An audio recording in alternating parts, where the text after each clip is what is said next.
Warning, 30 Screams or Less may contain spoilers about movies that have recently been released. If you haven't seen the movie, go watch it, come back, and enjoy the show. Or, if you don't want to waste your time watching the movie and rather have two random horror dudes watch it for you, we got you covered as well.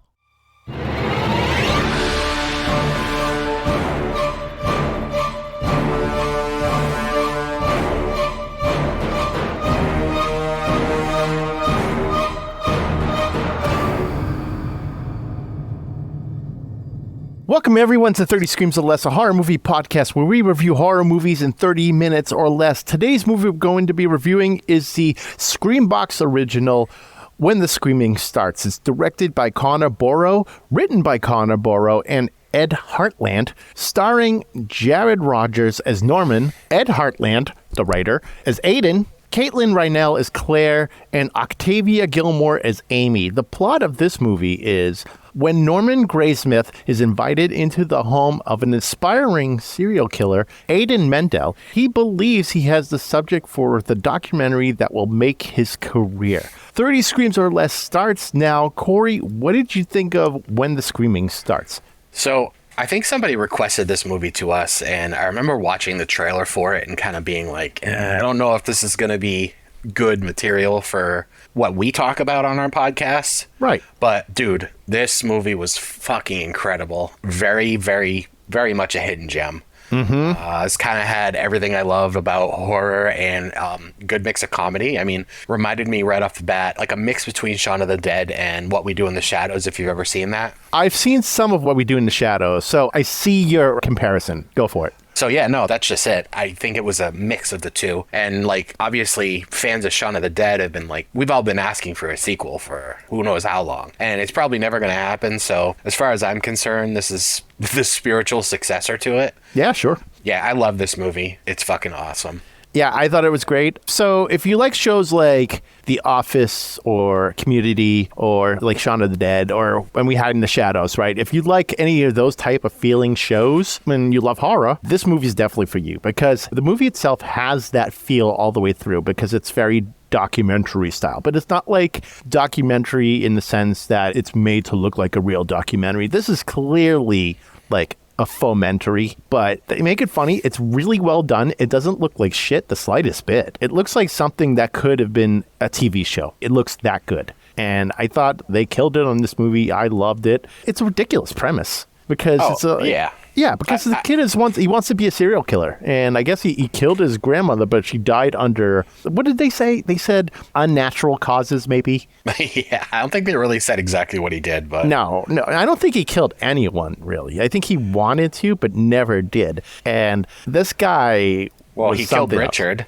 Well, yes, he killed Richard. That's true. Richard, by the way, is the cat. Rip.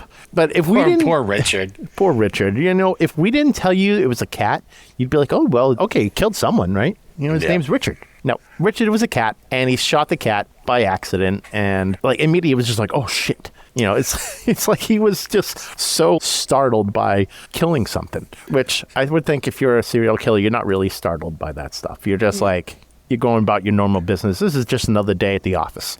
Yeah, I love like one of the opening quotes when we start with the narration again. The opening quote of when it comes to murder, someone always ends up getting killed. Right then, I was like, this movie's going to be fucking silly. It's stating the fact. When it comes to, it's like, when it comes to murder, no shit. When it comes to murder, water is wet. But yeah, I think that sets the tone of what this movie ended up being. Dude, and then we get the opening credits, and I love the music that was playing because I just happened to be listening to that band last week. What band is that? Because I was like, I don't have enough weed to be listening to this right now. It's Green Lung. Okay, well that makes sense. Yep. Green Lung. I feel like I should have just been smoking like a pound of weed and listening to this and just like headbanging in slow motion, like I'm listening to Sono. It's fun. It's super fun. It sounds fun. I should check that out. Yeah, they put out an album this year, actually. Green Lung, you said? Yeah. Like greed as in weed and lung as in what I use to breathe. Yeah, and the album's called This Heathen Land. Oh, God, this all makes sense. All of this makes sense because this whole movie is like one stoner dream of a documentary. So speaking of bands, what'd you think of the Cannibal Death March song? Oh, it's fucking awesome. I bet it's all over Bandcamp right now. It should, and the Summon should take notes on how to make good music. I know. We're clearly not making that kind of music because that stuff, that's going to make them big. They're going to go to the stratosphere with that. I love the video. The video is so good. My favorite part of the music video is like the people just walking around in the background. Yeah, they're in like a park. Just like in a public park and they're like, burn the witch. And the girl's like, no, burn the witch. It's so silly. And you can see people in the background. And I bet you anything, these aren't just like people that are part of the movie. They're probably on looking like, what the fuck are these people even doing? But they didn't have to have them sign anything because you can't see their face. So I think people were just literally dumbfounded by what the hell was happening. And especially there was this one part where Aiden's the guitarist of this band, by the way. And he's shredding his ass off, right? And behind him is a dog taking a shit.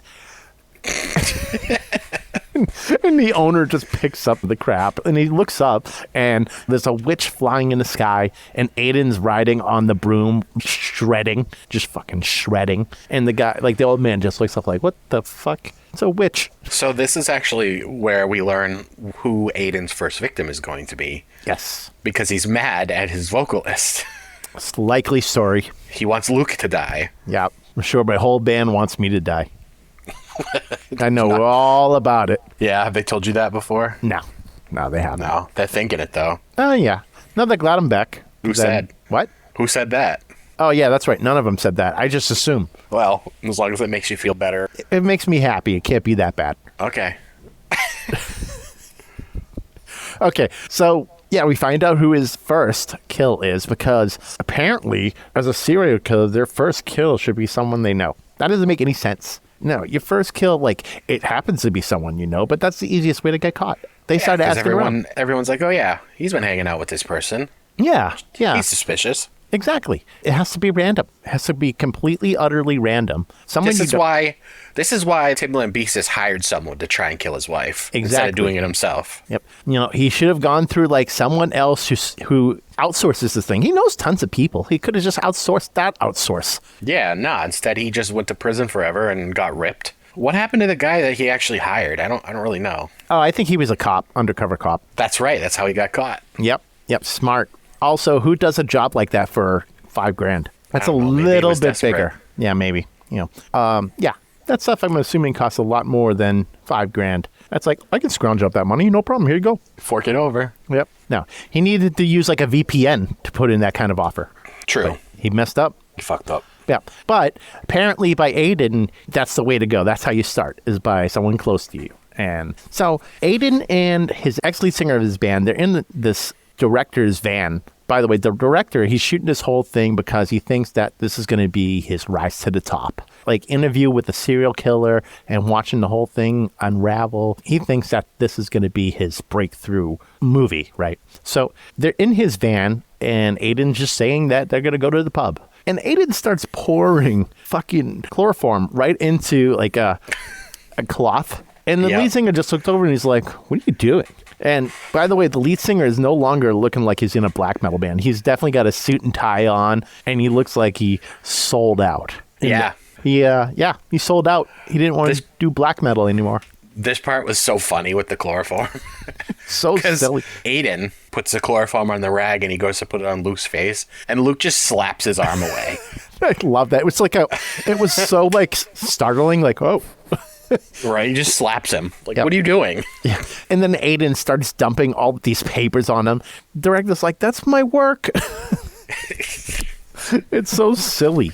Oh my God. And next thing you see, obviously Aiden's knocked out in the van. And apparently every failed murder attempt, you have to go and find a bird to eat and drink its blood or something. So he went off on his little excursion and got bit by a goose, something like that. Yep. We can't make this shit up, people. This is like an actual movie. And so this is where this movie kind of starts going a little off the rails for me. Don't get me wrong. I love it. But I think it's weird because they were focusing like on just Aiden and his girlfriend. They, just kind of the two of them and his like relationship and his world. Speaking of Claire, when they're sort of introducing her character, another funny thing she said, I met Aiden at a hit and run. That was what the funny. fuck? Love at first sight right there. I met him at a hit and run. Mm-hmm. So yeah, now what? They decide that they're going to start a Charlie Manson family. Yeah, exactly. And it's probably because Aiden didn't want to commit murder. So he wanted to get people to commit murder for him and be like, I'm a serial killer. He's just bad at it. He just sucks bad at murder. He just sucks at murder. It happens. Not everyone's good at it. I'm not good at it. I don't want to do it. And clearly Aiden is not good at it and doesn't want to do it. But he wants to be, I don't know, famous maybe. That's my guess behind this whole thing, is that Aiden just wants to be like famous and well known. And he thought that maybe being a serial killer would do it for him. But he never really went into that whole aspect. That's kind of what my adaptation is. It's like, is that he wants to be like infamous. So they go through this whole ordeal of getting these people into their family. And Corey, it kind of reminded me of in Deadpool 2, right? The interview scene where they're interviewing all these members to join their squad, I guess. Yeah. Kind of reminded me of that. I could see that. I love this scene a lot, too, because it's literally Aiden and Claire interviewing people who come in to be part of this family. And my favorite character gets introduced in this part, too, Jack. They start interviewing Jack, and they kind of go on a backstory of all the characters, too. Mm-hmm. But they show Jack has a fish stand. So someone walks up to Jack's fish stand and he's like, hey, what can I get you? And she's like, I'll have some fresh cod. Oh. He reaches into a bag and he gives her a bunch of frozen fish sticks. Eventually he does get accepted in the family, and like they're all practicing on how to be serial killers. Yep. And he tries to suffocate one of his family members with a plastic bag. Oh, that, like, I was trying not to laugh so hard, man, because I didn't want to like make all sorts of crazy noise in the house, right? But I was just internally screaming because of how ridiculous that part was. Because everyone's practicing their stabs, you know, with the fake knife, right? Oh, and the two twins stabbing each other? Yeah, stabbing each other back and forth. And then all of a sudden you look over and Jack has I think it was a reusable bag over a guy's head. It wasn't even like a plastic bag. It was like one of those ones you buy at Marshall's. Yes. So he's trying to suffocate him with this bag. And this poor guy that he's suffocating, he's this guy from India, Masood, right? He got into this one-night stand with the girl. They didn't even talk, and he felt that they were like in love, and she left in the morning. So he's on this quest to basically find her in Britain, and he knows her because they met through yoga. So he's going to all these yoga places, and he just so happens to join this family thinking it's part of something for yoga, and he has no idea the whole time. And he can't speak any English whatsoever. So no one understands him. He doesn't understand anything. He just thinks he's at some sort of weird yoga family. Imagine that, and then like someone you're there with just tries to fucking suffocate you with a bag. You know, like this is not Om. So, dude, by the way, Claire is like the British version of Wednesday Addams. Oh yeah. Oh, for sure. You're talking about Aiden's girlfriend, right? Claire? Yeah. Oh yeah. She has that Wednesday Addams feel to her. Just very like deadpan. Right? Yeah, yes, very much. Very deadpan, eyes always agape, kind of that look. Obviously, Wednesday does it a little bit more cooler, and this is just Claire. It's just Claire. But yeah, she had a bit of a Wednesday look to her, just not gothic. Yeah. I feel like later on in the film, she did sort of, I don't know, she got, paler as it went on, I think. I think I noticed that too. She started looking more dead. Mm-hmm. Yeah. It could be like, I don't know, Amy kind of fucked her up too, because you could tell that Claire was kind of, I don't know, she had a thing for Claire. Yeah. Amy and Claire. Yeah. There was something between them, and then Aiden just couldn't lock it down. Man, maybe could have made that happen. Made what happen? I don't know. What do you think? Oh. Like, not an orgy, because, a threesome. Okay. Yeah. Yeah, he could have, but he's a little too awkward for that, I think. Yeah, he is. He tried with the twins, but, he could have tried. I don't think he would have got it. So, this is also for the first scene that they kind of have that chemistry. Amy took her whole crew to her own family's house. Yeah. To murder everyone. Yeah, and they were expecting to go to some different place, and it turns out, they went to her family's house, just wiped everyone out there. And yeah, it was basically kind of like the Manson murders, where I kind of fucking cringed when she put a fork through her dad's hand, though. Yeah, that looked gnarly. And everyone was so nonchalant about it too. They were just looking like, Jesus, Okay, what's going on? For it technically to be their first murder, yeah, they like wiped out, let's say, 8 or 9 people. Yeah, they went nuts. Those twins, by the way, they were gnarly. They were like buzzsaws, man. Were they actually, the actresses, are they actually twins? They are actually twins. I looked it up. I would hope so, because otherwise, who the hell's doing that casting? And if they are different, bravo to that person for finding someone completely identical to the other person. Var and Ranja. Yeah. Okay. Yeah, so they're like freaking buzzsaws, man. They just go in, they both jump on people together and just stabbing from front and back. Like, oh, yeah. Yeah, they were absolutely relentless. Yeah, those two were crazy. Kind of makes you think like they'd done it before, you know? Yeah. Oh, yeah, I'm sure. You know, they were like part of a weird family over in, where did they come from? Them? The characters? Yeah, where were they from? Oh, I don't know. Oh, okay. But they had that little, almost like a Dutch look to them, like that kind of countryside, because they showed briefly them with their parents as they were younger, but it was like very rural, like a cabin in an open field type deal. That's where they kind of grew up from. And now, you know, they're committing murders, but they were crazy. The poor yoga guy, Masood, my guy, is just there hanging out, and he's like, this is not Zen. A guy's trying to get out of there. He's like, you got to leave, go. And then Amy's brother hits Masood over the head with a friggin' wine bottle, and this guy is just not having a good time. He's clearly Poor not. Masood. Poor Masood. He is just in the wrong place at the wrong time. Literally, he doesn't even know why he was there until this scene. Nope, he had no idea. And it's funny because they were interviewing him, and he says, and this killed me too. He said, I'm not sure what's happening, but I don't think we're going to a yoga retreat. Yep. Not a yoga retreat, my dude. But the whole time, him not knowing any English was just hysterical. I thought that was great. And obviously, afterwards, they go back and they party. And Aiden's like, yay, we did it. You know, he's trying to take credit because he's trying to be like the new Charles Manson, where everyone else did the murdering. So basically, everyone else went but him. Like, even his girlfriend went, and she was photographing. But he was just back there, like, setting up the party, you know, being the ringleader. I had to do air quotes there. Ringleader. And they all just kind of look at him like, this isn't your doing. So this is what I was going to kind of get at, is that, so it got to a point where it was like, the story was really built around him. And then it like drastically turned into this family thing. And then Aiden almost seems like he was non-existent for the rest of the movie, right? Oh, yeah. Because Amy basically took over. Right, exactly. So Amy basically took over, and then you weren't really seeing much of him. More focus was being put on Amy and the other people over Aiden. And I don't know if that's intentional or if it just kind of like based on how it was edited and made it feel that way. But that's what I was getting out of that, is that he was definitely getting pushed down to the mid card as opposed to being the main event. And whatever, they all have their roles. All wrestlers have their roles. Oh, yeah. But the thing is, it's like he didn't do anything. Like, he just created this family, but everyone else was doing all the work. Yeah, exactly. It's kind of the same deal if, like, you run a company, right? And you get all these people, you hire all these people to do the work for you, and you go, yeah, great job, we did it. It's kind of the same deal, but yeah, everyone's going to be a little salty about it. I mean, they're not getting paid. I bet if they got paid, they'd be like, yeah, okay, it's your deal.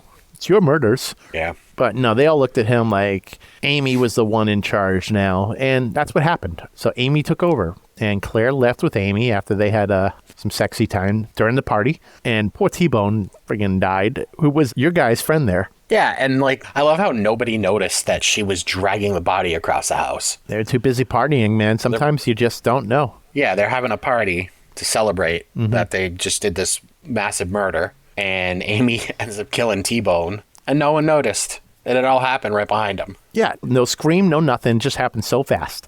I don't remember how'd she kill him. Door closed. We didn't hear it or see it. And the next thing we see is her kind of just like skedaddling a little bit and dragging a body. Oh, right, because she convinced him to come into the room with her. Yeah. Okay. Which we do it to ourselves, us single dudes. Yeah, so that happens. And then the whole family kind of breaks up. Like they all just kind of go their separate ways. And now Amy's in charge. She's got the twins and she's got Claire on her side, all this. And she takes the video of that whole murder. She takes the video away from Norman. Now, this is where it gets interesting because Norman was kind of like a background character, right? Like he was the focal point at first because it's his movie. Yeah, he's just there trying to kind of observe everything that's going on. Exactly. He's just observing. He's just taking everything in. He's recording stuff. That's what his role is. Then there's Aiden, and Aiden's supposed to be the main focus.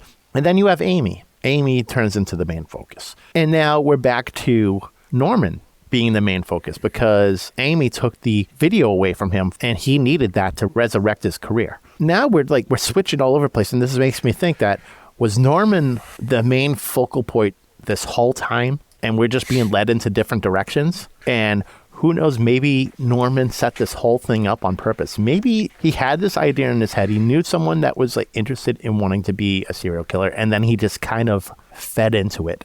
And he fed into the fantasies and about how you could do this, how you could do that, and kind of orchestrated the whole thing. Do you feel like this is kind of where it's leading? So it could have been that, but it could have also been a bit of him just fed up. Maybe he was fed up with everyone else getting to do stuff and he wasn't, but maybe you're right. Maybe he just decided to do this to, I don't know, learn. Because there's this huge twist that happens here and completely blindsided me. Yeah. I did not predict this at all. Yeah, let's talk about it. The twist. Now we're talking about him being the killer, right? Yeah, so basically, like you had said, so Amy takes the tape and Norman wants to get his tape back. So he breaks in this, what is it, like a house that they're all staying in, the family, so he can get his tape back. And nobody's home at the time. He finds the tape in an upstairs bedroom and he starts to leave the house and Amy pops up. Amy tries to stop him from leaving. Norman kills her. Yep.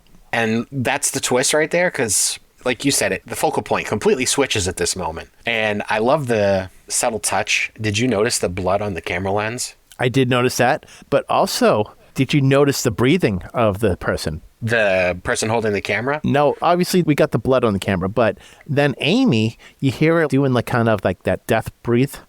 Oh yeah, she's gurgling. Yeah, they're the gurgling, that type deal. Which is not something you hear often. Usually it's just bang, dead, done. But you could actually hear her on the ground that kind of slowly dying. Yeah, slowly dying, which I don't hear often. Like I said, it's usually just so quick and fast and that they're dead instantly. That's something that's always kind of been a little weird to me, is that some people can just be instant death and there's no transition to death. Let's say someone gets an axe to the head. They're going to definitely be ugh, like that. They're going to just do this gurgling, moaning sound. They're not just going to be dead, silent. There's always some sort of noise.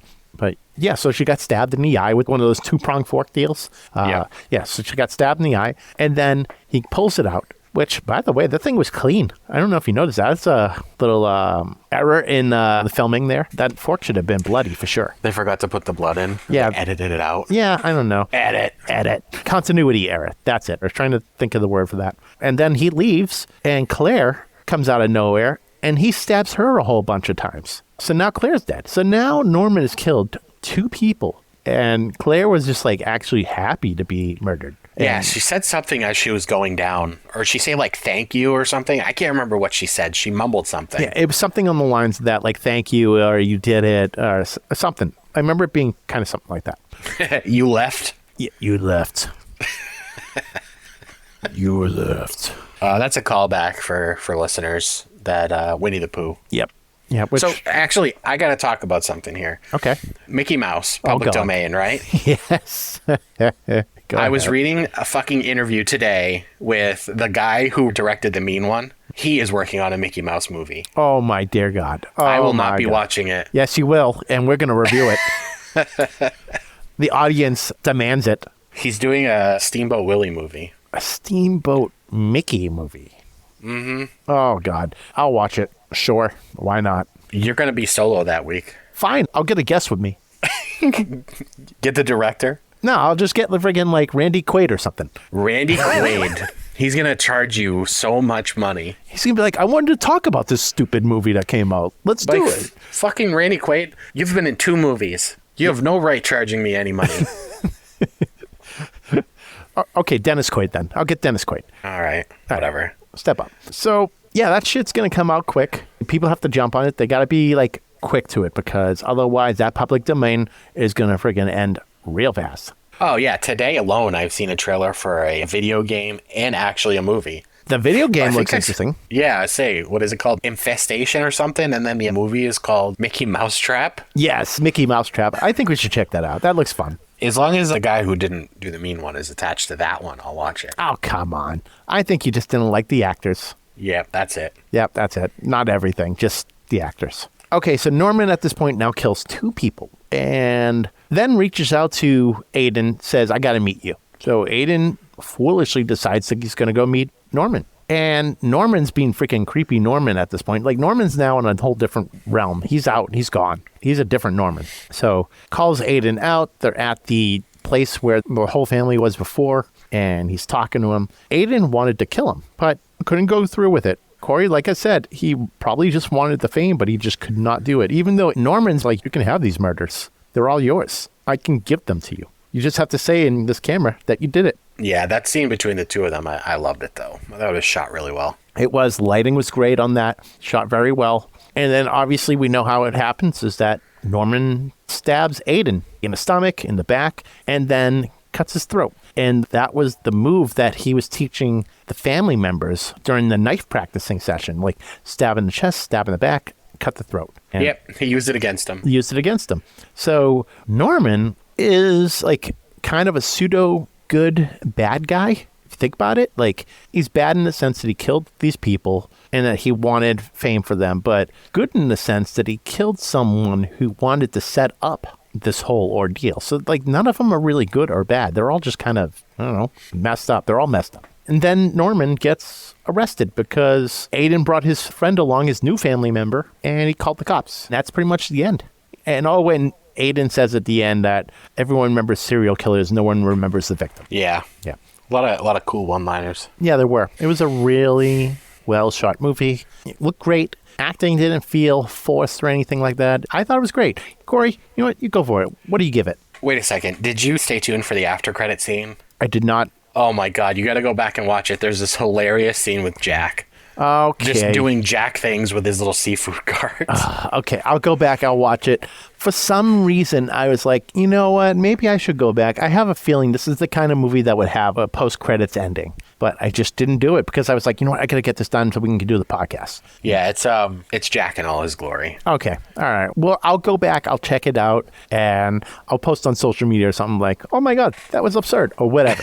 Perfect. Perfect. There all we right. go. So I give this a easy 5 out of 5 if it wasn't obvious from me talking about it this past half hour here. I love this movie. I love the mockumentary style, like I said before, like What We Do in the Shadows, that type of stuff. I love it. This film was just like on another level. Again, I'm going to say it's a hidden gem. I hadn't heard about this movie before whoever recommended it to us. I thought it was funny. I thought it was super unpredictable, especially that huge twist, and the story was just wrapped up perfectly. Like there was no gap at the end, you know, it just ended perfectly. And then, like I was saying, there's that after credit scene with Jack that's definitely fan service because they know he was the best character. Oh, he was fun. But they were all great in their own way. I thought all the characters really knew how to like kind of stay in their own lane, you know, work in their comfort zone. Like, okay, this character works for me. I'm going to stay with this. I'm not going to try to be absolutely absurd and over the top or whatever. I'm going to just stay there.